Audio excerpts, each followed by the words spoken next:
It is early February 1637 in the Dutch city of Haarlem, and a routine bulb auction is about to fail in a way nobody in the room has ever seen before.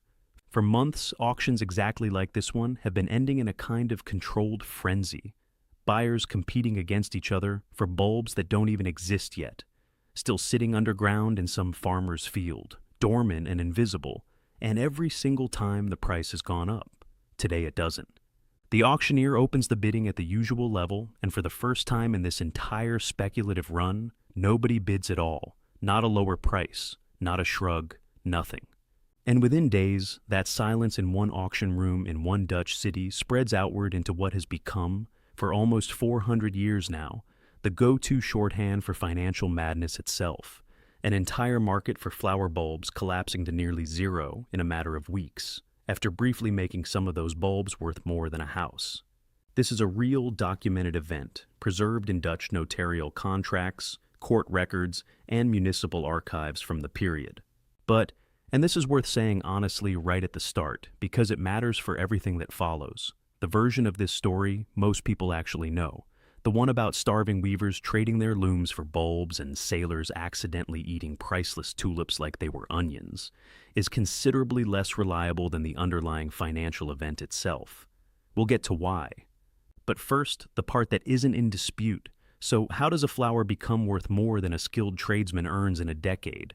And more importantly, why does some version of this exact story, an ordinary object, a sudden collective conviction that its price can only go up, and then a collapse nobody saw coming until it had already started, keep happening across completely different centuries, currencies, and commodities, all the way up to the present day?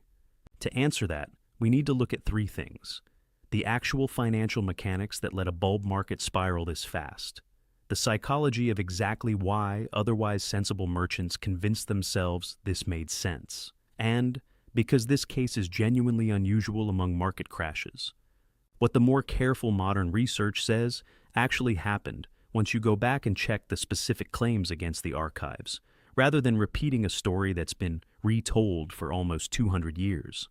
Start with the mechanics, because they're the least mythologized part and the most genuinely interesting.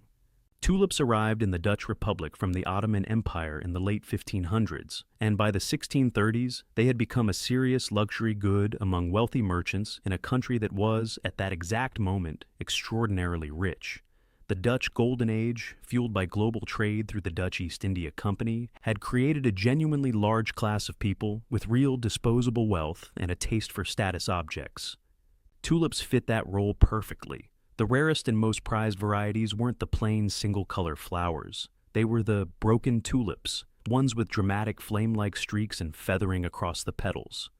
Growers at the time had no idea why certain bulbs produced this effect. We now know it was caused by a mosaic virus spread by aphids, which weakens the bulb over successive generations even as it makes the flower more visually spectacular. But at the time, an unpredictable, rare, uncopyable pattern was simply the rarest and most desirable thing a garden could contain. The most famous variety, the Semper Augustus, with its white petals streaked in deep red, reportedly changed hands for sums in the thousands of guilders at the market's peak, at a time when a skilled craftsman might earn somewhere in the range of 100 to 300 guilders a year. A single bulb, in other words, could plausibly be worth more than a decade of a tradesman's income. What actually let prices run this far, this fast, wasn't just enthusiasm, it was a specific piece of financial engineering. Tulip bulbs can only be safely lifted from the ground and physically transferred for a few months each summer. The rest of the year, they're in the soil. So the market that developed around them, especially in its final and most frenzied months, wasn't really a market in bulbs at all. It was a market in contracts to buy bulbs at a future date and a fixed price, agreed to in taverns and notarized on paper, often changing hands and reselling several times before the actual bulb they referred to was ever dug up. The Dutch called this windhandel, literally wind trade, because buyers were trading promises about a flower none of them were holding. That structure is what let prices become almost completely unmoored from anything resembling the physical supply of actual tulips. Because for a few months in the winter of 1636 into 1637, nobody involved needed to actually possess anything at all to keep the trade going. They just needed the next buyer to believe the price would keep climbing. And for a while, that belief was self-fulfilling in the most literal way a bubble can be. Rising prices attracted new buyers, whose buying pushed prices higher, which attracted the next round of buyers. Notarial contract prices recorded in Dutch archives show ordinary tulip varieties, not even the rarest ones, increasing by a factor of 10 or more in the space of about 6 weeks, heading into January 1637. This is the part of the story that's genuinely, rigorously documented: actual contract prices, actual dates, actual notaries' signatures, and it's remarkable enough on its own without any embellishment at all. Then came that failed auction in Haarlem in early February, and once buyers stopped showing up at any price, the entire chain of resold contracts had nowhere left to go.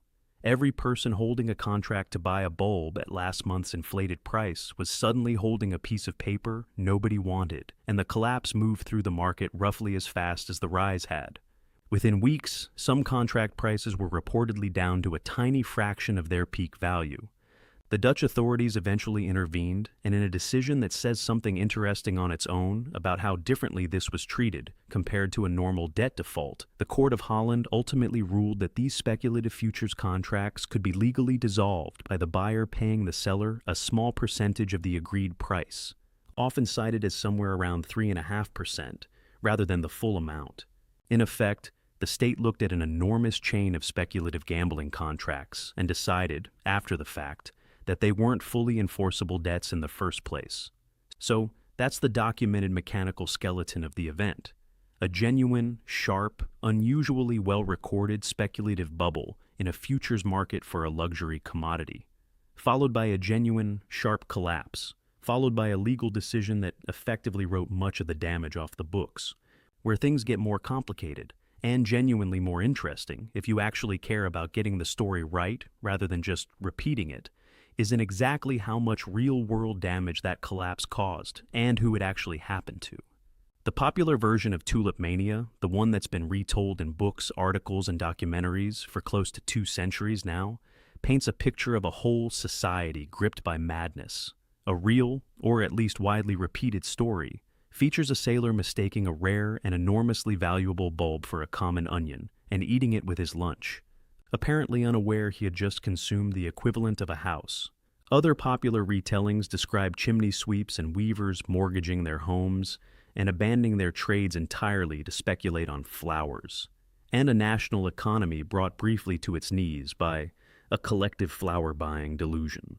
Almost all of this specific, colorful detail traces back to a single source, a British journalist named Charles Mackay, writing in 1841 in a book called Extraordinary Popular Delusions and the Madness of Crowds, a book written roughly 200 years after the events it describes, explicitly as a moral lesson about crowd psychology, and one that modern historians studying the actual archival record have found to be considerably less reliable than its reputation suggests.